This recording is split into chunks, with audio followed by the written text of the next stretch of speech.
Welcome to our YouTube channel అనగనగా ఓ కథ. అందరికీ నమస్కారం. చక్కటి కథలు వినడానికి మా ఛానల్ను తప్పకుండా సబ్స్క్రైబ్ చేయండి. అలాగే మీ ఫ్రెండ్స్ అండ్ ఫ్యామిలీకి కూడా షేర్ చేయండి. శ్రీమతి అద్దనపూడి సులోచనారాణి గారు రాసిన గిరిజా కళ్యాణం 10వ భాగానికి స్వాగతం. ముందు భాగాలన్నీ గిరిజా కళ్యాణం పేరుతో ప్లేలిస్ట్ లాగా సేవ్ చేయబడి ఉన్నాయి. ఆ లింక్ మీకు డిస్క్రిప్షన్లో ఇంకా పిన్డ్ కామెంట్స్లో ఉంటుంది, తప్పకుండా చూడండి. అవకాశం ఉన్నవాళ్ళు హైప్ బటన్ని కూడా క్లిక్ చేయండి. మరి ఈ ఎపిసోడ్లో ఏం జరుగుతుందో విందామా? నా దృష్టిలో ధైర్యం గల ఆడపిల్ల అంటే తన జీవితానికి సంబంధించిన మంచి చెడుల నిర్ణయం తనే నిర్ణయించుకునే వ్యక్తిత్వం గల అమ్మాయి. మగవాణ్ణి ప్రేమించొద్దని నేను అంటం లేదు. మగవాడితో సంబంధం లేకపోతే స్త్రీకి సగం జీవితం చీకటి కోణం అన్నమాటే. అతని అనురాగం తెలియకపోతే జీవితంలో అసలైన ఆనందం సుఖం పొందలేదన్నమాటే. కానీ అతని ప్రేమని తన వ్యక్తిత్వంతో ఆకర్షించుకోవాలి. ఇష్టం లేకపోతే దూరంగా వెళ్ళిపోయి నిర్భయంగా బతకగలను అనే ధీమా ఉండాలి. మధు గిరిజనే చూస్తున్నాడు. ఆవేశంతో కందిన ఆ ముఖంలో ఎంత ఆత్మస్థైర్యం, ఎంత విశ్వాసం. ఇద్దరూ లేచి నడుచుకుంటూ వెళ్ళి అక్కడే ఉన్న హోటల్లో కూర్చున్నారు. కాఫీకి ఆర్డర్ ఇచ్చారు. మధుమూర్తి గిరిజ చేసుకున్న నిర్ణయం గురించి వాదించాడు, తర్కించాడు. చివరికి అతనే ఓడిపోయాడు. గిరిజ అభిప్రాయం మారలేదు. ఇప్పుడు మరి ఎక్కడుంటావు అన్నాడు. భయపడకు, నీ ఇంటికి రానులే. అతను గాయపడ్డట్టుగా చూశాడు. నువ్వే వస్తే నిజంగా అంతకంటే ఆనందం ఇంకేదీ ఉండదు నాకు. అప్పుడు నువ్వు ఒంటరిగా కాకుండా నీతో కలిసి నేను కూడా ఈ సంఘంతో పోట్లాడతాను. గిరిజకి అతని మాటలు అర్థమయ్యాయి. చూపులు టేబుల్ మీదకి మరల్చుకుంటూ అంది. మధు, చందుకి నేను దూరంగా వచ్చేశాను, అంతేకాని అతనితో నా మనసు సంబంధం ఇంకా తెంపుకోలేకుండా ఉన్నాను అంది. అతను అర్థమైనట్టుగా చూశాడు. గిరిజ వ్యక్తిత్వానికి మనసుకి ఘర్షణ జరుగుతోందన్నమాట. మళ్ళీ గిరిజ అంది, నేను హాస్టల్లో చేరాను. అక్కడ చేరాకే నీ దగ్గరికి వచ్చాను. మధు, నేను చేసిన పని మరీ తప్పనిపిస్తోందా అంది. తప్పొప్పుల నిర్ణయం కాలానికి వదిలేద్దాం. నువ్వు చేసిన ఈ పని వల్ల నువ్వు సుఖపడితే ఇది సరైన నిర్ణయమే. అలా కాకుండా బాధలు పడ్డావా, నీ నిర్ణయం సరైనది కాదన్నమాట. గిరిజ, నేను నీకు స్నేహితుణ్ణి. స్నేహానికి నిర్వచనం ఏమిటి? ఒకరి కష్టసుఖాల్లో మరొకరు నీడగా అండగా ఉండటమే కదా. నీకు డబ్బేమైనా కావాలా? గిరిజ మాట్లాడలేదు. మధుమూర్తి జేబులు తడుముకుని అందులో నుంచి 50 రూపాయల నోట్లు 2 ఇచ్చాడు. రేపు ఇంకా ఇస్తాను అన్నాడు. గిరిజ కృతజ్ఞతగా చూసింది. నేను త్వరలోనే ఏదైనా ఉద్యోగం చూసుకుంటాను. జీతం లాంటిది రాగానే ఈ అప్పు తీర్చేస్తాను అంది. మన మధ్య డబ్బుకి నీ నా అనే భేదం ఉందా గిరిజ? అలా ఉంటే మన స్నేహానికి అర్థమే లేదు. పొద్దుపోయింది, వెడదాం పద. ఈ సంగతి రవికి రాస్తావా? లేదు, నెమ్మదిగా రాస్తాను అంది. మధుమూర్తి గిరిజని హాస్టల్ దగ్గర దించి వెళ్ళిపోయాడు. గిరిజకి ఆకలి లేదు. వచ్చి మంచం మీద పడుకుంది. చందు ఏం చేస్తుంటాడు? సాయని చెప్పుంటాడా? తన ఉత్తరం చదవగానే అతని కళ్ళు ఆనందంతో మెరుసుంటాయి. బహుశా స్నేహితులతో పార్టీ సెలబ్రేట్ చేసుకుంటున్నాడేమో. గిరిజ కళ్ళల్లో నీళ్లు తిరిగాయి. అదృష్టం తనని ఎందుకిలా వంచింది? పక్కకి తిరిగి దిండులో ముఖం దాచుకుంది. చందు రవి ఆపరేషన్ కోసం సాయం చేసిన 2000 రూపాయలు కూడా అతనికి తిరిగిచ్చేయాలి. అప్పుడు కానీ తను పూర్తిగా బంధ విముక్తురాలు కాదు అనుకుంది. May I know your name please? సన్నటి కంఠం వినిపించింది. దిండులో నుంచి ముఖం తిప్పి చూసింది గిరిజ. ఎదురుగా బాగా లావుపాటి అమ్మాయి కళ్ళజోడు పెట్టుకుని కనిపించింది. నా పేరు పారిజాతం, అందరూ పారు అంటారు అంది. గిరిజ లేచి కూర్చుని నా పేరు గిరిజ అంది. పారిజాతం స్వస్థలం వరంగల్లు. పెద్ద కుటుంబం, 6 ఆడపిల్లలే. పారిజాతం పెద్దక్క పిచ్చిది. రెండో అక్క ముస్లిం యువకుడితో పారిపోయిందిట. ఇక మిగతా పిల్లలకి పెళ్లి కాలేదు. పెళ్ళిళ్ళు చేయలేనని తెలుసుకున్న తండ్రి చదువులు చెప్పించాడు, ఉద్యోగాలు వచ్చేలా చేశాడు. పారిజాతం అక్కడే స్కూల్లో టీచర్గా చేస్తోంది. చాలా సరళ స్వభావం, అందరితో కలుపుగోలుగా ఉంటుంది.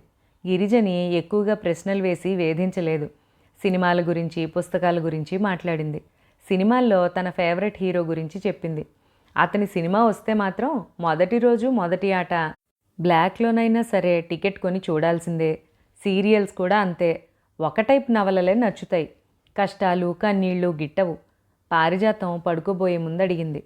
ఇంత క్రితం నిన్ను దింపటానికి వచ్చిన అతనెవరు? బాయ్ ఫ్రెండా అంది. గిరిజ నవ్వుతూ అవునన్నట్టుగా చూసింది. నాకు మగవాళ్లతో మాట్లాడాలంటేనే భయం, కాళ్ళు వణికిపోతాయి, మాట తడబడిపోతుంది అంది. వాళ్ళ నాన్న చండశాసనుడట. వీధిలోకి వెళ్తే తన్నేవాడట. చదువంతా ఆడపిల్లల స్కూలు కాలేజీలోనే. ఇప్పుడు ఉద్యోగం కూడా ఆడపిల్లల స్కూలే. హెడ్ మిస్ట్రెస్ ఉందే, పరమగయ్యాళి అంది. పారిజాతం ఎంత కబుర్లు చెబుతుందో అంత స్నేహపాత్రురాలు. ఎవరికైనా కష్టం కలిగితే చూడలేదు. పారిజాతానికి గిరిజంటే ఇష్టం ఏర్పడింది. ఉద్యోగం కోసం చూస్తున్నావా? మా స్కూల్లో తెలుగు టీచర్ పురిటి సెలవు మీద వెళ్ళింది. ఆ ఉద్యోగం నీకు ఇస్తారేమో కనుక్కుంటానుండు అంది. 2 రోజుల తర్వాత పారిజాతం ద్వారానే గిరిజకి ఆ స్కూల్లో తెలుగు టీచర్గా ఉద్యోగం వచ్చింది. ఎంతో సంతోషించింది. మధు కూడా ఆనందపడ్డాడు. నీ ఉద్యోగం కోసం నేను కూడా ప్రయత్నిస్తున్నాను అన్నాడు. ప్రస్తుతానికి ఏదో ఒక ఆధారం, తర్వాత మంచిది దొరికితే ఇది వదిలేస్తాను అంది. హాస్టల్లో లేచినప్పటి నుంచి హడావిడే. ఎవరి పనుల కోసం వారు పరుగులు పెడుతున్నట్టే ఉంటారు. భోజనం అస్సలు బాగుండదు. వీలైనంత వరకు బయటే భోజనం చేసి వస్తూ ఉంటారు. మధుమూర్తి రోజు సాయంత్రం బ్యాంక్ వదలగానే ఆఫీస్ నుంచి ఇటే వస్తున్నాడు. ఒక అరగంటో గంటో గిరిజ అతను కలిసి కూర్చుని కబుర్లు చెప్పుకోవడమో లేక ఎక్కడికైనా వెళ్ళి ఏదైనా తినడమో చేస్తుంటారు. ఒకరోజు గిరిజను చూస్తూ మధు అన్నాడు, గిరిజ, నిన్ను చూస్తే నాకు చిత్రంగా అనిపిస్తోంది. ఎందుకు? రాజగోపాలరావు గారి ఇంట్లో చూస్తే మహారాణిలా ఉన్నావు. కాస్త కూడా కష్టం తెలియకుండా సుఖంగా పెరిగిన అమ్మాయిలా ఉన్నావు. ఇప్పుడేమో ఏ కష్టాన్నైనా అవలీలగా జయించగల ధీశాలి అన్నట్టుగా ఉన్నావు. ఈ 2 రూపాల్లో ఏది నిజం? 2 రూపాలు నిజమే. బాగా జరిగితే సుఖంగా ఉండి జీవితం ఎంజాయ్ చేస్తాను, లేదంటే కష్టపడతాను. సుఖపడ్డానికి సంతోషపడ్డట్టే నా మనసు కష్టపడ్డానికి వెరవదు. నీ ఫ్రెండ్ పారు ఎలా ఉంది? నీ పేరు వింటేనే సిగ్గుపడిపోతుంది. అదేమిటి? ఆ అమ్మాయి నీ పేరే కాదు, ఎవరి పేరు విన్నా అంతే. గిరిజ నవ్వింది. మధుమూర్తి సానుభూతిగా చూశాడు. పొద్దుపోయి వచ్చిన కొడుక్కి అన్నం పెడుతూ వరమ్మ రుసరుసలు మొదలుపెట్టింది. యారా, ఎక్కడికి వెళ్తున్నావు? రోజు పొద్దుపోయి వస్తున్నావు? లైబ్రరీకి వెళ్తున్నానమ్మా. ఎందుకు? ఎంఏ కడదామని. కొడుకు భోజనం చేస్తూ ఉంటే కొడుకు దగ్గర కూర్చుంది ఆవిడ. ఈ సంగతి విన్నావుట్రా? ఏ సంగతమ్మా? గిరిజ భర్తను వదిలేసి వెళ్ళిపోయిందిట. హాస్టల్లో ఉంటోందిట. స్కూల్లో ఉద్యోగం వెలగబెడుతోందిట. మధుమూర్తి అవసరం లేకపోయినా గ్లాస్ ఎత్తి మంచినీళ్లు గటగట తాగాడు. వరమ్మ బొగ్గలు నొక్కుంటూ అంది, దానికి ఇదేం పాడుబుద్ధిరా? అలాంటి సంసారం ఎవరైనా వదులుకుంటారా? మధు మాట్లాడకుండా అన్నం తినసాగాడు. కుక్కకి నెయ్యి ఉడుతుందా? అదృష్టహీనులకి దేవుడు వరం ఇచ్చినా దక్కదు. నేను విని ఆశ్చర్యపోయానంటే నమ్ము. హవ్వా, ఇప్పటికి కూడా నమ్మలేకపోతున్నాను అనుకో. నేను ఇంటికి పిలిచి నీకు ఇదేం పాడుబుద్ధే అంటూ చెడామడా 4 తిడదామన్నంత కోపంగా ఉంది నాకు. నీకెందుకమ్మా మధ్యలో అన్నాడు మధుమూర్తి. అంతేలే, అంతేనని ఊరుకున్నాను. ఆ ఇల్లేమిటి, ఆ వైభవం ఏమిటి? ఆ ఇంట్లో పని మనిషిగానైనా పడుండొచ్చునే. ఇది వచ్చేస్తే అతనికే మగమహారాజు. రేపిపాటికి 2వ పెళ్లి చేసుకుంటాడు. అయినా సుడుండబట్టి గాని దీనికి వాళ్ళ గుమ్మంలో నిల్చునే యోగ్యత ఉందా అని. మధుమూర్తి అన్నం తినేసి లేచాడు. ఆవిడ పడుకోవడానికని పక్క సర్దుకుంటూ అంది, ఇదిగో, నువ్వు మాత్రం దాని ఛాయలకు కూడా వెళ్ళకు, తెలిసిందా? నువ్వు చెబుతున్నావుగా, సరే అన్నాడు మధు. హాయిగా తిని పడుండలేక ఆవిడ గుణుక్కుంటోంది. మధు పడుకున్నాడు. అతని కళ్ళ ముందు మాటిమాటికి గిరిజే కదులుతోంది. ఆ ఇంటి నుంచి యువతలకి శారీరకంగా వచ్చేసింది కానీ మానసికంగా ఇంకా రాలేదు. ఇప్పటికి కూడా చందు విషయం వస్తే ఆ కళ్ళు వేటగాడి బాణం దెబ్బతిన్న లేడిపిల్లల గాయపడిన హృదయాన్ని ప్రతిబింబిస్తున్నాయి. అతను వేచి చూస్తున్నాడు. గిరిజ తీసుకున్న నిర్ణయం శాశ్వతమైందా, తాత్కాలికమా? కాలం చెప్పే తీర్పు కోసం అతను ఎదురు చూస్తూ ఉన్నాడు. చందు, ఏమిటది? నే విన్నది నిజమేనా? గిరిజ ఇంట్లోంచి వెళ్ళిపోయిందిట. మహాలక్ష్మి స్కూల్లో టీచర్గా పనిచేస్తోందిట. ఈ వార్త నిజమేనా? శేషారత్నం నిలదీసినట్లుగా అడిగాడు. చందు జవాబు చెప్పలేనట్టు చూశాడు. అవమానం దిగమింగుతున్నట్టుగా ముఖం తిప్పుకుంటూ అన్నాడు, నిజమే అంకుల్. శేషారత్నం చందు వైపు కళ్ళజోళ్ళలోంచి అలాగే చూశాడు. నిజమేనా? నిజమేనని నాకు నువ్వు చెబుతున్నావా? నేనేం చెయ్యను? ఆ రోజు మీ దగ్గరకు వచ్చి తాతయ్య విల్లు గురించి నేను విని ఇంటికెళ్ళేసరికి తను ఉత్తరం రాసి సాయన్న చేతికిచ్చి వెళ్ళిపోయింది. హాస్టల్లో ఉంటుందిట. నేను సాయన్న చేతి ఇంటికి రమ్మనమని కబురు చేశాను. ఈ ప్రపంచంలో నాకు ఇల్లనేది లేదని మీ చిన్నబాబుకి చెప్పు అంటూ కబురు చేసింది. 4-5 సార్లు ఫోన్ చేశాను. ఉండి కూడా లేదనిపించిందని తెలిసింది. శేషరత్నం చందు చెప్పిందంతా శ్రద్ధగా విన్నాడు. అసలు గిరిజ వెళ్ళిపోవడానికి గల కారణం ఏమిటి? చందు చూపులు నేలకి వాలాయి. నాకు తెలీదు అన్నాడు. తెలీదా? పెళ్ళాం ఇంటి నుంచి వెళ్ళిపోతే కారణం ఏమిటో తెలుసుకోనవసరం లేదన్నమాట. నువ్వెక్కడ మాగాడబోయ్? ఏదో జరుగుంటుంది చందు. తాతయ్య చచ్చిపోయే ముందు గిరిజ గురించి నీకు రాసిన ఉత్తరం మాట మర్చిపోయావా? మర్చిపోలేదు. తాతయ్య పట్ల గౌరవంతోనే తను నాకు చెప్పకుండా వెళ్ళిపోయిందని కోపం వచ్చినా అది దిగమింగి సాయన్నతో కబురు చేశాను. కోపం వచ్చి వెళ్ళిన ఆడది నౌకర్ చేత కబురు చేస్తే వస్తుందా? నీకు ఆ మాత్రం ఆలోచన ఎలా లేకపోయిందిరా? నేనేం చేయను అంకుల్. వెళ్ళి వెంటనే గిరిజని కారణం ఏమిటో అడిగి తెలుసుకో. నేనా? అవును, నువ్వే. ఒకవేళ నీ తప్పు ఏదైనా ఉంటే బతిమిలాడి ఇంటికి తెచ్చుకో. చిచ్చి, ఆ అమ్మాయి ఇల్లు విడిచి ఈ ఊళ్ళోనే వేరేగా ఉండడమా? ఉండటమే కాకుండా ఉద్యోగం చేయటమా? ఎంత పరువు నష్టం! మీ వంశ ప్రతిష్టకి ఎంత మచ్చ! నలుగురు నీ గురించి ఎంత నవ్వుకుంటారో తెలుసా? తెలుసు అంకుల్. ఎక్కడికి వెళ్ళినా ఇదే ప్రసక్తి. తల ఎత్తుకోలేకపోతున్నాను. నేనేం చేయను? పళ్ళబిగును అన్నాడు. ఇంతలో అక్కడికి శేషారత్నం భార్య కాఫీ తెచ్చింది. ఇద్దరికీ ఇస్తూ, యారా చందు, నీ భార్య ఉద్యోగం చేసుకుంటోందిట, ఏమన్నావేమిటి? ఇంట్లోంచి ఎందుకు వెళ్ళిపోయింది అంది. నేనేం అనలేదాంటీ, తానే వెళ్ళిపోయింది అన్నాడు అతను. నువ్వేమీ అనకుండా వెళ్ళిపోయిందా? అయితే చాలా పొగరన్నమాట. అలాంటి వాళ్ళకి మాటలతో పని లేదు. 4 తన్ని ఇంట్లో పడేసి తాళం వెయ్యాలి. మొన్న శనివారం జడ్జి గారింట్లో కొడుకు బారసాలుందని వెళ్తే ఆవిడ ఇదే అడిగింది. మీ తాతయ్య ఆయన ఎంత స్నేహితులు? మీలో మీకేదైనా తగాదాలుంటే ఇంట్లో తన్నుకు చావండి. మీ పోట్లాటలు పడక గదికే పరిమితం చేసుకోండి. అంతేగాని ఇలా ఊరిమే పడతారా? దానికి బుద్ధి లేకపోయిందనుకో, నువ్వు గాజులు తొడిగించుకున్నట్టు చూస్తూ ఊరుకున్నావా? ఎవరికీ పరువు నష్టం. ఆ అమ్మాయికే ఊరా పేరా ఎక్కడో ఉండాల్సిందని తెచ్చి మీ తాతయ్య సింహాసనం ఎక్కించారు. మా చెల్లెలు కూతుర్ని చేసుకోవయ్యా అంటే విన్నారు. చందు ఇష్టం నాదేం లేదు అన్నారు. ఇప్పుడు బాగా అయ్యింది. అందుకే పెళ్ళిళ్ళు తెలిసిన వాళ్లల్లోనే చేసుకోవాలన్నారు. అదే నా చెల్లెలు కూతురు అనుకో, ఇలాంటి గొడవలు జరిగేవా? జరగనిచ్చేవాళ్ళమా మేము? చందు ఆవిడ ఉపన్యాసం వినలేనట్టు గబగబా కాఫీ తాగి ఇక వెళ్తాను అంకుల్ అంటూ లేచాడు. శేషారత్నం సరేనన్నట్టు తలూపాడు. చందు వస్తుంటే ఆవిడ గుమ్మం వరకు వచ్చి సాగనంపుతూ అంది. కాస్త భార్యని అదుపులో పెట్టడం నేర్చుకో. మీ పరువు సంగతి మర్చిపోకు. కారులో కూర్చున్న అతనికి ఆ స్టీరింగ్ విరక్కొట్టాలన్నంత ఆవేశం వచ్చింది. చందు డ్రైవ్ చేస్తున్న కారు వీధుల్లోంచి పోతోంది. అతని మనసు అల్లకల్లోలంగా ఉంది. గిరిజ వెళ్ళిపోయిందని అనగానే అతనికి చాలా రోషం వచ్చింది. ఆ అమ్మాయే తన విలువ తెలుసుకుని తిరిగి రావాలని ఆగ్రహపడ్డాడు. ఎక్కడికి వెళ్తుంది? వారం రోజుల్లో తిరిగి వస్తుంది. నువ్వేం దిగులు పడకు చందు. ఈ ఆడవాళ్ళు బతిమిలాడిన కొద్దీ నెత్తికెక్కుతారు అన్నారు ఫ్రెండ్స్. అతనికి ఏం చెయ్యాలో తోచలేదు. ఒక పక్క ఆస్తి వ్యవహారాలు, ఇంటికి వెళ్ళడం ఆలస్యం, ఆ మేనేజరు ఖాతా పుస్తకాలతో ఎదురవుతాడు. ఆ లెక్కలు చూస్తుంటే అతనికి తలా తోక అర్థం కావడం లేదు. చూసినట్టు పరీక్షించినట్టు నటించి సంతకం పెడుతున్నాడు. అక్కడితో తన బాధ్యత తీరిపోయింది అనుకుంటున్నాడు. ఇంట్లో ఏది కావాలన్నా సాయన్న వంట మనిషి వస్తారు. మీ ఇష్టం వచ్చినట్టు చేసుకోండి. మీ ప్రశ్నలతో నాకు పిచ్చెక్కించకండి. పొద్దున్నే అరిచేశాడు అతను. అదీకాక ఫ్యాక్టరీ నుంచి వర్కర్స్ వస్తారు. ఏవేవో సాధక బాధకాలు చెబుతారు. అవి నిజమో అబద్ధమో తెలియదు. వాళ్ళు అడిగిన డబ్బిచ్చేయమని అంటారు. దీనికి తోడు బయటికి వెళ్తే ప్రతి వాళ్ళు నీ భార్య ఎక్కడికి వెళ్ళింది అంటూ ఆరాలు. వాళ్ళకి గిరిజి ఇంట్లోంచి వెళ్ళిపోయిందని, ఉద్యోగం చేసుకుంటోందని బాగా తెలుసు. అయినా తన నోటి నుంచి ఏం జవాబు వస్తుందో వినాలని కుతూహలం. చందు బయట తలెత్తుకోలేకపోతున్నాడు. గిరిజ వెళ్ళిపోయి తన కళ్ళెదుటే అలా స్వతంత్రంగా జీవించటం అతని చేతగానితనాన్ని వెక్కిరిస్తున్నట్టుగా ఉంది. ఇది మరీ అతనికి పిచ్చెక్కిస్తోంది.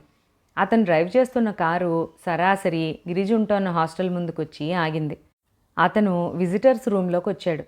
గిరిజ కావాలి అని అడిగాడు. ఆ రోజు శనివారం కావడం వల్ల స్కూల్ నుంచి త్వరగా వచ్చేసింది గిరిజ. తలంటు పోసుకుని చిక్కు తీసుకుంటూ జుట్టు దువ్వుకుంటోంది.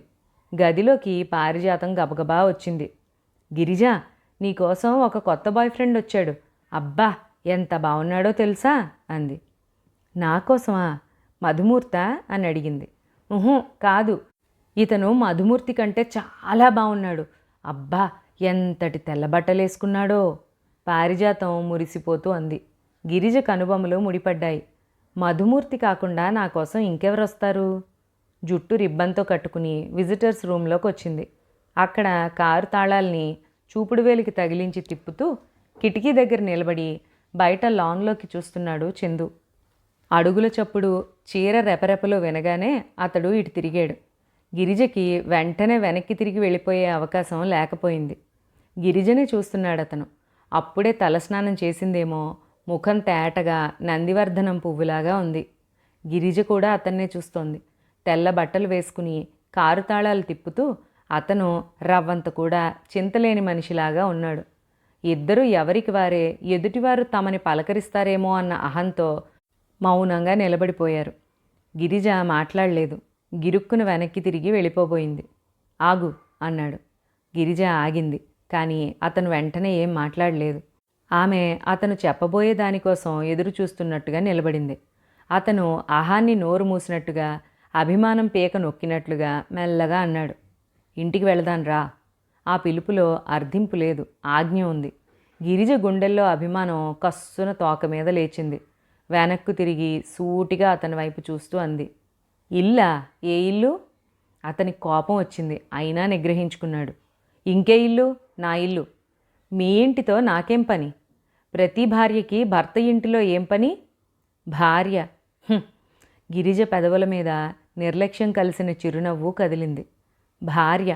భార్య అంటే ఏంటో అర్థం తెలుసా మీకు? ఎందుకు తెలీదు? భార్య అంటే భర్త తప్పొప్పులను గుండెల్లో దాచుకునేది. కానీ ఆ భార్య గుండెల్లో భర్త చిచ్చు పెడితే, అతన్ని గుండెల్లో దాచుకుంటే అందులో అతను కూడా మగ్గిపోయి మసవ్వడమేగా. అతిగా మాట్లాడుకో. ఇంటికి వెళ్దాన్రా. ఆస్తంతా నీకే అప్పచెప్తాను. నువ్వే చూసుకో. ముందు మీరు మర్యాదగా మాట్లాడడం నేర్చుకోండి. ఆడపిల్లంటే మేకపిల్ల అనుకుంటున్నారు. కాస్త డబ్బు అనే పచ్చగడ్డి చూపిస్తే మీ వెంటపడి వస్తుందని అహం పోతున్నారు. మీరేగా 100 సార్లు ఆ ఇంట్లోంచి వెళ్ళిపోమని తరిమారు. ఆ మాట మర్చిపోయారా? మర్చిపోలేదు. నేను నీతో తెంచుకోలేని విధంగా తాతయ్య మనిద్దరికీ ముడిపెట్టి వెళ్ళాడు. నేనిప్పుడొచ్చింది నా కోసం కాదు, తాతయ్య కోసం. ఓహో! వ్యంగ్యంగా అన్న ఆ మాటకి రెచ్చిపోయినట్టు చూశాడతను. తాతయ్య నీకోసం అంత చేశాడే, ఆయన పట్ల నీకు కృతజ్ఞత కూడా లేదా? నిన్ను ఆయన కోరి ఆ ఇంటికి మహారాణిని చేస్తే ఆయన పరువు ప్రతిష్టలు ఇలా పాడు చేస్తావా? పోయిన ఆయనంటే నీకు కనీసం గౌరవం కూడా లేదా? గిరిజ కొద్దిగా గడ్డం పైకి లేపి చూసింది. ఉంది. అందుకే నేనెక్కడున్నా ఆయనకు అగౌరవం కల్పించే పనేదీ చెయ్యను. అయినా నేను పరాయి సొమ్ముని. పరాయి సొమ్ము మీద మీకు ఆశ లేదని పెళ్ళైన మొదటి రాత్రే చెప్పారు కదా. ఇప్పుడు ఇంట్లో తీసుకెళ్ళి ఎలా పెట్టుకుంటారు?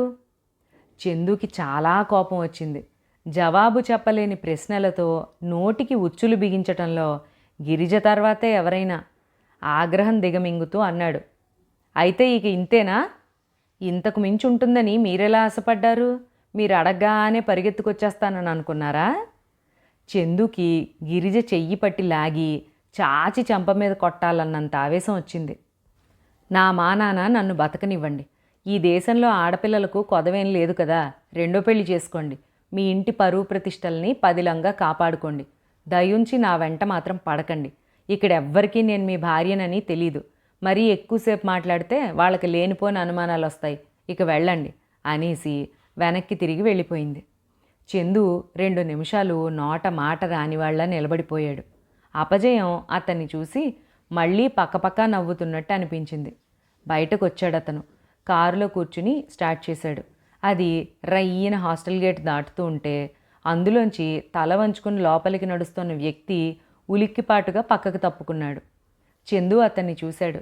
అతనెవరో కాదు, మధుమూర్తి. చందు కళ్ళు అగ్నిగోళాలయ్యాయి. ఏనాడు ఎరగని కొత్త అనుభవం అతని మనసు చవిచూసింది. అతని మనసు ఈర్ష్యతో మెరమెరలాడింది. స్కూల్ టీచర్గా ఉన్న ఆ పోస్టు 3 నెలలకే అవడంతో అది ఉండగానే ఇంకొక ఉద్యోగం సంపాదించుకోవడానికి గిరిజ ప్రయత్నాలు చేస్తోంది. మధుమూర్తి కూడా ఎక్కడ ఏ అడ్వర్టైజ్మెంట్ చూసినా గిరిజకి చెప్పి అప్లై చేస్తున్నాడు. నిన్న కోఆపరేటివ్ బ్యాంక్లో క్లర్క్ కావాలని పేపర్లో పడింది. గిరిజ అప్లికేషన్ టైప్ చేసింది. తను స్కూల్కి వెళ్ళాలి. సెలవు దొరకదు. అది కాకుండా ఆ బ్యాంక్ ఎక్కడో దూరంగా ఉంది. మధు తనే స్వయంగా తీసుకెళ్ళి ఇస్తానని నిన్నొచ్చినప్పుడు చెప్పాడు.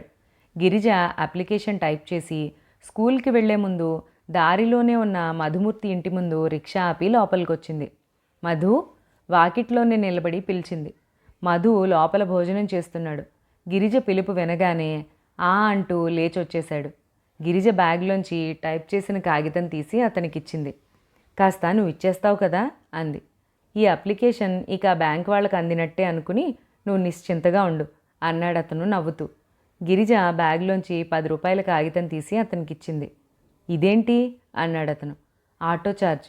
ఇదేమిటి ఈ కొత్త పద్ధతి ఎప్పటి నుంచి? నేను బస్సులో వెళ్ళిస్తాను గిరిజ చెయ్యి నెట్టేస్తూ అన్నాడు. బస్సులు దొరుకుతాయో లేదో, లేకపోతే సైకిల్ మీద వెళ్తాను, అదంతా నీకెందుకు అన్నాడు. అది కాదు మధు, నువ్వు సాయం చెయ్యి, కానీ డబ్బు మాత్రం. గిరిజ అంటూ ఉండగానే ఇంతలో వరమ్మ వంటింట్లోంచి రైహన వచ్చేసింది. డబ్బు తీసుకోడే, వాడెందుకు తీసుకుంటాడు? వాడికి నువ్వు 2వ సంసారం అయిపోయావు. ఏమ్మా మహాతల్లి, చేసుకున్న పెళ్ళి పెటాకులు చేసుకుని వీధిన పడ్డావు. సిగ్గు లజ్జ లేకుండా తగుదునమ్మా అంటూ ఈ ఊరిలోనే ఉద్యోగం వెలగబెడుతున్నావు. నీ అంత బరితెగించిన ఆడదాన్ని నేను ఎక్కడా చూడలేదు. అమ్మా అంటూ మధుమూర్తి అరిచాడు. కానీ ఆవిడ ఆ అరుపుల్ని లేసమాత్రం కూడా లక్ష్య పెట్టలేదు. ఏదో పెళ్లి చేసుకున్నావు కదా, ఒక ఇంటిదానివి అయ్యావు కదా, పీడ వదిలింది అనుకున్నాను. మా వాడికి ఇక నిశ్చింతగా పెళ్లి చెయ్యొచ్చని అనుకున్నాను. మళ్ళీ నీ కథ మొదలైంది. వాడు వచ్చిన ప్రతి సంబంధాన్ని వద్దంటున్నాడు. అమ్మా, నువ్వేం మాట్లాడుతున్నావో నీకు తెలుసా? మధుమూర్తి తల్లిని వంటింటి వైపు తోశాడు. ఎందుకు తెలీదురా, బాగా తెలుసు. ఈ పాపిష్టిదాని మూలంగానే నువ్వు ఆ వరంగల్ సంబంధం వద్దన్నావు. అది నాకు తెలియదనుకుంటున్నావా? పెళ్ళికి ఒప్పుకుంటానన్న పెద్ద మనిషివి మళ్ళీ ఎందుకు మనసు మార్చుకున్నావు? నువ్వింక మాట్లాడకమ్మా. ఇంకొక్క మాట మాట్లాడావంటే ఈ ఇంట్లోంచి వెళ్ళిపోతాను. గిరిజ, నువ్వు వెళ్ళిపో అన్నాడు మధు. గిరిజ ముఖంలో అవమానం, అభిమానం, రోషం కుతకుతలాడిపోతున్నాయి. వెళ్ళొస్తాను మధు, ఎంతో సహనంతో ఆ అవమానం దిగమింగుతూ అంది. నువ్వు మళ్ళీ ఏం రానక్కర్లేదు తల్లి, నా కొంప నిలువునా ముంచకు. నీకు నీ మొగుడు నచ్చకపోతే వెళ్ళి దేశం మీద పడు, అంతేగాని నా కొడుకు జోలికి మాత్రం రాకు. సిగ్గున్నదానివైతే మళ్ళీ నా గుమ్మల్లో కాలు పెట్టవు. వరమ్మ కేకలు పెట్టి అరుస్తూ ఉంటే ఇరుగు పొరుగు చోద్యంలాగా తొంగి చూడసాగారు. మధుమూర్తి గబగబా షర్టు వేసుకుని చెప్పులేసుకుని బయలుదేరాడు. గిరిజ రిక్షా ఎక్కబోతోంది. గిరిజ, అమ్మకేం తెలీదు, ఏమిటో వాగేసింది. వాళ్ళకి నీ పరిస్థితి చెప్పినా అర్థం కాదు. అదంతా నువ్వు మనసులో పెట్టుకోకు. గిరిజ కళ్ళనీళ్ళని బలవంతంగా బిగపట్టుకుంది. మీ అమ్మ మీద నాకేం కోపం లేదు మధు, తప్పంతా నాదే. నేను ఇదివరకు గిరిజనే అనుకుంటున్నాను. ఇదివరకు గిరిజను కాదుగా, భర్త వదిలేసిన ఆడదాన్నయ్యాను. నేను సాయంత్రం కలుస్తాను గిరిజ. గిరిజకి ఆ మాట ఉత్సాహంగా అనిపించలేదు. సమాధానం ఏం చెప్పకుండా రిక్షాని పోనీమంది. రిక్షా కదిలింది. గిరిజ మనసులో విషం గుమ్మరించినంత చేదుగా ఉంది. మధుమూర్తి ఎంత మంచివాడు, తనకి ఎంతో అండగా నిలబడ్డాడు. అతని స్నేహంలో ఎలాంటి స్వార్థమూ లేదు. అతను తనకి తోడుగా ఉంటే లోకానికి ఎందుకంత బాధ? వెక్కిరింపుగా ఏదోటి అంటూనే ఉంది. హాస్టల్లో కూడా అంతే, అందరూ గుసగుసలు మొదలుపెట్టారు. కానీ అతను అది లెక్క చేయలేదు. అనుకోని గిరిజ, మన మనసుల్లో కల్మషం లేనప్పుడు మనకెందుకు భయం అంటాడు. కాదు కాదు, తనకి అతను సాయం చేస్తున్నాడు, అందువల్ల అతనికి నష్టం కలగకూడదు. అలా జరగకుండా చూడాల్సిన బాధ్యత తనదే అనుకుంది. సాయంత్రం అయింది. మధుమూర్తి బ్యాంక్ నుంచి బయటకొచ్చి ఇంటికి వెళ్ళడానికి సైకిల్ తాళం తీస్తున్నాడు. ఇంతలో అక్కడికి కాస్త దూరంలో కారు వచ్చి ఆగింది. దాన్ని ఆనుకుని వేలితో తాళం చెవులు తిప్పుతూ చందు నిలబడి కనిపించాడు. మధు చందుని చూడనట్టే ఊరుకున్నాడు. సైకిల్ నడిపిస్తూ అతని పక్క నుంచి వెళ్తుంటే చందుయే మాట్లాడాడు. మీతో ఒక 10 నిమిషాలు మాట్లాడాలి. మధు ఆగి చెప్పండి అన్నాడు. క్షణంసేపు ఇద్దరూ ఒకరినొకరు దీక్షగా చూపులతోనే కొలుచుకున్నారు. చందు చూపులు స్నేహపాత్రంగా ఏమీ లేవు.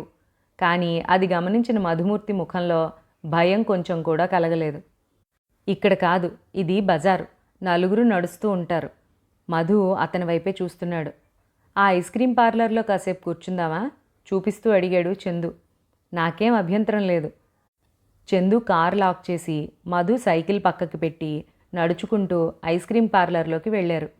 చందు జనం లేకుండా దూరంగా ఉన్న మూల టేబుల్ని ఎన్నిక చేశాడు. ఇద్దరు కూర్చున్నారు. ఏం తింటారు? విలాసంగా చూస్తూ అడిగాడు చందు. ఏదైనా పర్వాలేదు అన్నాడు మధుమూర్తి. ఐస్ క్రీం రాగా ఇద్దరూ తినడానికి ఉపక్రమించారు.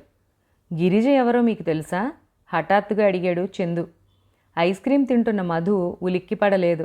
ఆ అడిగిన తీరికి కంగారుగా తలెత్తి చూడలేదు. నిదానంగా తింటూ తెలుసు అన్నాడు. గిరిజ ఎవరనుకుంటున్నారు? చందు కంఠంలో పదును తొంగి చూస్తోంది. నా చిన్ననాటి స్నేహితురాలు. అంతకంటే ఇంకేం కాదా? ఇప్పటి వరకు అంతకు మించేం కాదు. అంటే మీ ఉద్దేశ్యం? మీరు అడగదలుచుకున్నదేదో స్పష్టంగా సూటిగా అడగండి. అయితే చెప్పండి. గిరిజ పరుగుగల కుటుంబానికి కోడలయ్యింది. తర్వాత తలతెక్కతనంతో ఆ ఇల్లు వదిలేసొచ్చి ఆ ఇంటి పరువుని నవ్వులపాలు చేసి ఒక్కత్తి ఉంటోంది. దాన్ని మీరు సమర్థిస్తున్నారా? అది గిరిజ స్వవిషయం, నేను అడగను. స్నేహితుడిగా నా హద్దులేమిటో నాకు తెలుసు. గిరిజకి స్నేహితుడని అంటున్నారు. స్నేహితుడిగా గిరిజను చక్కదిద్దాల్సిన బాధ్యత మీ మీద లేదా? ఎందుకు లేదు? తప్పకుండా ఉంది. కానీ గిరిజ తప్పు పని చేస్తున్నప్పుడు కదా ఆ చక్కదిద్దటం అనే ప్రశ్న. ఇలా ఇల్లు వదిలేసి రావడం తప్పు కాదా? దానికి కారణం ఏమిటుందో. గిరిజ తెలివైన పిల్ల, బాధ్యత తెలిసిన వ్యక్తి. ఇంత బయటపడే పని చేసిందంటే దానికి తగ్గ కారణం ఉండే ఉంటుంది. అంతకంటే గత్యంతరం ఇంకేదీ ఉండదు. చందు మాట్లాడలేదు. దూరం నుంచి చూస్తే మధుమూర్తి నిదానస్తుడిలా, మొహమాటం గలవాడిలా కనిపిస్తాడు. కానీ దగ్గరకొచ్చి చూస్తే మాటల్లో అదేం కనిపించటం లేదు. గిరిజ ఎవరి అండలో అంత నిర్భయంగా బతకగలుగుతోందో చందుకి ఇప్పుడు బాగా అర్థమవసాగింది. మధుమూర్తి లాంటి వాళ్ళు లోకానికి తలొంచినట్టే ఉంటారు. కానీ వాళ్ళు చెయ్యదలుచుకున్నదేదో చేసి ఊరుకుంటారు. ఇలాంటి వాళ్ళనేమైనా అంటే మంచివాళ్ళని ఆడిపోసుకుంటుంది అనే అపవాదు లోకానికే ఎదురు తగులుతుంది. గిరిజని మీరు పెళ్లి చేసుకోవాలనుకుంటున్నారా? చందు ఆఖరి మాటగా అడిగాడు. ఇప్పుడు కూడా మధు కాస్తంత కూడా తొణకలేదు. క్షణం ఆగి అన్నాడు. నేను అనుకున్నందువల్ల ఈషణ్ మాత్రం కూడా ప్రయోజనం లేదు. అలాంటిదేదైనా గిరిజే అనుకోవాలి. చందు గుండెల్లో మంటలాంటిది రగులుతోంది. అతనికి అకారణంగా అందరి మీద కోపం వస్తోంది. ఇప్పుడు కూడా అదే జరిగింది. మధుమూర్తి మీద కోపం వచ్చింది. అతను లేస్తూ హెచ్చరిస్తున్నట్టుగా అన్నాడు. గిరిజ నా భార్య. ఎప్పటికైనా గిరిజని ఏ విధంగానైనా ఇంటికి తీసుకెళ్ళి తీరుతాను. ఆ సంగతి మీరు బాగా గుర్తుపెట్టుకోండి. మధుమూర్తి లేచి కరచాలనం కోసం చేయి చాచాడు. అలాంటి క్షణమే వస్తే గిరిజ స్నేహితుడిగా నాకంటే సంతోషపడేవాళ్ళు ఈ ప్రపంచంలో ఇంకెవ్వరూ ఉండరు. మీరు నమ్మండి. చందు చెయ్యందుకుని తనే ఊపాడు. ఈసారి తెల్లబోవడం చందు వంతయ్యింది. ఏమిటి మనిషి ధోరణి? బొత్తిగా అంతుపట్టడం లేదు. ఒక్క నిమిషంలో గిరిజని పెళ్లి చేసుకోవడం ఇష్టమే అన్నట్టు మాట్లాడతాడు. ఇంకో నిమిషంలో ఆమె కాపురం చక్కబడితే సంతోషించే వ్యక్తి తనేనంటాడు. ఈ రెండిట్లో ఏది జరిగినా అతనికి ఇష్టమేనా? ఇద్దరూ బయటకొచ్చారు. చందు కారు తీసుకుని వెళ్ళిపోయాడు. అతనికి వ్యూ మిర్రర్లో వెనకాలే సైకిల్ మీద మధు రావడం కనిపిస్తూనే ఉంది. అతను క్రమంగా దూరమయ్యాడు. గిరిజా, గిరిజా, చొప్పున్రా, నీ సైకిల్ ఫ్రెండ్ వచ్చాడు అంటూ పారిజాతం వచ్చి పిలిచింది. మధుని సైకిల్ ఫ్రెండ్ అని, చందుని కారు ఫ్రెండ్ అని అంటుంది. నేను లేనని చెప్పు పారు, ప్లీజ్, మంచిదానివి కదూ అంది గిరిజ. నువ్వు లేవని చెప్పటమా? ఎందుకని అంది పారు ఆశ్చర్యంగా. మా తల్లివిగా నన్ను ఇంకేం తర్కించకు, గడ్డం పట్టుకుని బతిమాలింది. సరేలే. పారిజాతం వెళ్ళిపోయింది. 10 నిమిషాల్లో మళ్ళీ తిరిగొచ్చింది. గిరిజ, అతనికి నువ్వు లోపలున్నావని తెలుసుట. అతను ఊరు వెళ్తున్నట్ట. నీతో ఏదో మాట్లాడి వెళ్ళాలిట. అబ్బ వద్దు, నువ్వున్నావని చెప్పేశాను అంది. గిరిజ ఇక గత్యంతరం లేని దానిలా విజిటర్స్ రూమ్లోకి వచ్చింది. అక్కడ మధుమూర్తి నిలబడున్నాడు. గిరిజ అతని వైపు సూటిగా చూడలేదు. ఏమిటి మధు అంది. నేను ఈరోజు ఊరు వెళ్తున్నాను అన్నాడు. ఏ ఊరు? నంద్యాల. ఎందుకు? పెళ్లి చూపులకా? నవ్వుముఖంతో అంది. నాకు అక్కడికి ట్రాన్స్ఫర్ అయింది, జాయిన్ అవ్వడానికి వెళ్తున్నాను. గిరిజ గభాల్న తలెత్తి చూసింది. ట్రాన్స్ఫరా? అదేంటి? 3 ఏళ్ల వరకు ట్రాన్స్ఫర్ ఉండదని మొన్ననేగా చెప్పావు. ఇంత హఠాత్తుగా ట్రాన్స్ఫర్ ఎలా అయ్యింది? మధు వేలెత్తి పైకి చూపించాడు. ఆ పెరుమాళ్లకే ఎరుక. నా పక్క సీట్ అతను చెప్పడం. అతను సందేహంగా ఆగాడు. ఎవరైనా నీకు ట్రాన్స్ఫర్ చేయించారనా? అవును. చందుయేగా. నాకు తెలీదు గిరిజ. ఏదైనా నేను వెళ్ళి జాయిన్ అయి తీరాలి. సెలవు పెట్టేందుకు కూడా వీల్లేదు. నా మూలంగా నీకెన్ని బాధలో కదూ. గిరిజ కళ్ళల్లో నీళ్ళొచ్చేశాయి. మధు దగ్గరికొచ్చాడు. చిచ్చి, ఏం మాటది? అదిగో అమ్మాయి గారి ధైర్యం ఏమైపోయింది? గిరిజ కన్నీళ్లు తుడుచుకుంటూ అంది. బోటు అన్ని పక్కల చిల్లులు పడి నడి సముద్రంలో మునిగిపోతూ ఉంటే ఇంకెక్కడి ధైర్యం మధు? మధ్యాహ్నం నుంచి నీకీ కబురు ఎలా చెప్పాలా అని సతమతమవుతున్నాను. మీ ఇంటికి రావాలంటే మీ అమ్మ ఏమనుకుంటుందోనని భయం. ఏమైంది గిరిజ? ఏం జరిగింది? నా ఉద్యోగం పోయింది. నిజంగానా? తెల్లబోతూ అడిగాడు. అవును. ఈరోజు నేను వెళ్ళగానే హెడ్ మిస్ట్రెస్ పిలిచింది. ఏంటో అని వెళ్తే ఊస్టింగ్ ఆర్డర్స్ నా చేతికిచ్చింది. నా టీచింగ్ వాళ్ళకి అంత సంతృప్తికరంగా లేదుట. నా ప్రవర్తన కూడా వాళ్ళ స్కూల్కి ఉన్న మంచి పేరుకి భంగకరంగా ఉందిట. ఇంకెవరినో అపాయింట్ చేస్తున్నారట. ఇదేంటి, క్రితం వారమేగా నీ టీచింగ్ చాలా బాగుందని మెచ్చుకుందని సంతోషంగా చెప్పావు. అవును, హఠాత్తుగా ఎవరో ఆవిడ అభిప్రాయం మార్చేశారు. పారిజాతం అండం. మొన్న పారిజాతం ఆవిడ దగ్గర ఉండగానే ఆవిడకి ఫోన్ వచ్చిందిట. ఎవరో నా గురించి ఆరా తీశారుట. పారిజాతానికి అప్పుడే అనుమానం వచ్చిందిట. కానీ హెడ్ మిస్ట్రెస్ మంచిది కదా, నన్ను తీసేయదు అనుకుందిట. మధు నిట్టూర్చాడు. బాగుంది. నా ఉద్యోగం ఈ ఊరు నుంచి ట్రాన్స్ఫర్ అయింది. నీ ఉద్యోగం పోయింది. మనిద్దరినీ దూరం చేయటానికి ఇదెవరో కావాలని చేసిన పని అని తెలుస్తోంది. గిరిజ పెదవుల మీద విరక్తి నిండిన ఒక చిరునవ్వు మెదిలింది. వాళ్ళు ఇంతే చెయ్యగలరు. కానీ మనిద్దరికీ ఒకరి పట్ల ఒకరికున్న అభిమానం తుంచేయలేరు కదా. అయితే నువ్వు ఊరు వెళ్తున్నావు అన్నమాట. నంద్యాల వెళ్తున్నావా? అబ్బా, ఎంత దూరం! గిరిజ, మనుషులు దగ్గరైతే దూరం ప్రసక్తే లేదంటారు. నేనెక్కడున్నా నీ దగ్గరున్నట్లే అనుకో. కాకితో కబురు చేసినా వచ్చి వాళ్తాను.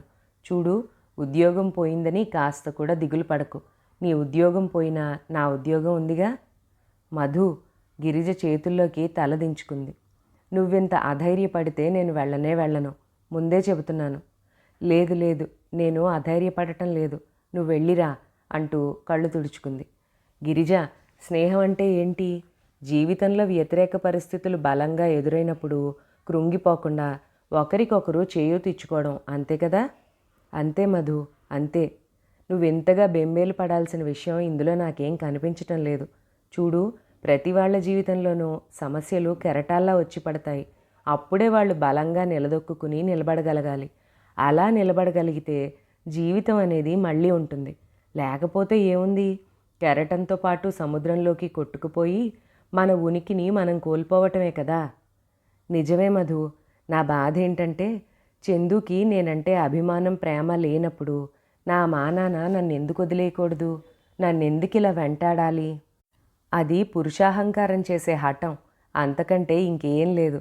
ఆడపిల్లవి, అతన్ని అతని డబ్బుని కాదని వచ్చి ఇంత ధైర్యంగా నువ్వు నిలబట్టం అనేది అతను అవమానంగా భావిస్తున్నాడు. గిరిజ, నువ్వు నీ ధైర్యం ప్రతి ఆడపిల్లకి ఆదర్శం కావాలి. ఆడపిల్లంటే కేవలం నేను ఆడపిల్లనే అనే పిరికితనం పోకూడదు. నేను మనిషినే అన్నట్టు జీవితంలో ఎగుడు దిగుళ్ళని ఎదుర్కోవాలి. ఈ రోజుల్లో ప్రతి ఆడపిల్ల చదువు, సంస్కారం ఆలంబన చేసుకుని మగవాడు లేకపోయినా బతకగలను అనే ధీమా కలిగి ఉండాలి. ఏ దేశంలో ఆడపిల్ల ఇంత చైతన్యవంతంగా ఉంటుందో ఆ దేశానికి వాళ్ళు వెలలేని రత్నాలుగా శోభిస్తారు. మధు, నువ్వెంత మంచివాడివి. దేవుడు 1000 సంవత్సరాల పాటు నిన్ను చల్లగా చూడాలి. ఆ దేవుడు ఎంత మంచివాడు గిరిజ. నీలాంటి స్నేహమయిని నాకు జీవితంలో ప్రసాదించాడు. ఇక నేను వెళ్ళిరానా? వెళ్ళు. అధైర్యపడవుగా? నాకెప్పుడైనా అలా అనిపిస్తే నిన్ను గుర్తు చేసుకుంటాను. మధు ఉండగా నాకేంటి భయం అనుకుంటాను. వెరీ గుడ్, అలా ఉండాలి. నువ్వెప్పుడూ అలాగే గుర్తు చేసుకోవాలి. నేను వెళ్ళగానే మొదట చేసే పని ఏంటో తెలుసా? నీకు ఉత్తరం రాస్తాను. నువ్వు జవాబు రాయి. తప్పకుండా. నీ ఉత్తరం కోసం ఎదురు చూస్తాను. మధు వెళ్ళిపోయాడు. గిరిజ గేటు వరకు వెళ్ళి అతన్ని సాగినంపి వచ్చింది. అతను వెళ్తూ ఉంటే వీధి చివర కనుమరుగయ్యే వరకు తదేకంగా చూసింది. అతను దూరం అయిపోతుంటే మనసంతా ఏదో బలం పోగొట్టుకున్నట్టుగా దీనంగా అనిపించింది. మధు ఎంత మంచివాడు. మగవాళ్లల్లో 100కి1 అలాంటి సహృదయులుంటే ఎంత బాగుంటుంది. మధు లాంటి వాళ్ళ దగ్గర ఆడపిల్లలకి ఆత్మ సంయమన శక్తి పెరుగుతుంది. ఆడపిల్లకి ఒంటరితనపు ఎడారుల్లో వీళ్ళు ఒయాసిస్ లాంటి వాళ్ళు. ఆ చల్లని నీడన ఎంతగానైనా సేద తీరవచ్చు. గిరిజ మెల్లగా మెట్లెక్కి హాస్టల్ లోపలికి వచ్చింది. మర్నాడు ఉదయం 9 గంటల వేళ. గిరిజ చీరలన్నీ ఉతికి తాడు మీద వరుసగా ఆరేస్తోంది. మధు ఈ పాటికి ఎప్పుడో నంద్యాల చేరి ఉంటాడు. ఆఫీస్కి వెళ్ళకముందే తనకి ఉత్తరం రాస్తాడు. అతనికి ఏమని జవాబు రాయాలో ఊహించుకుంటోంది. ఈసారి ఉత్తరంలో ప్రియమిత్రమా అని సంబోధిస్తే ఏమంటాడో చూడాలి. గిరిజా, గిరిజా, ఎక్కడ నువ్వు? పారిజాతం హాస్టల్ వరండాలో నుంచి కేకలు పెట్టింది. గిరిజ అటువైపు తిరిగి చూసింది. చేతిలో పేపర్ ఉంది. చప్పున చీరలు వెనక్కి దాక్కుంది గిరిజ. పలకలేదు. పారిజాతం ఈరోజు స్కూల్కి వెళ్ళలేదు. ఇక ఏ థియేటర్లో ఏ మార్నింగ్ షో ఉందా అని చూస్తోంది కాబోలు. సినిమాకి రాను మొర్రో అన్నా వెందు.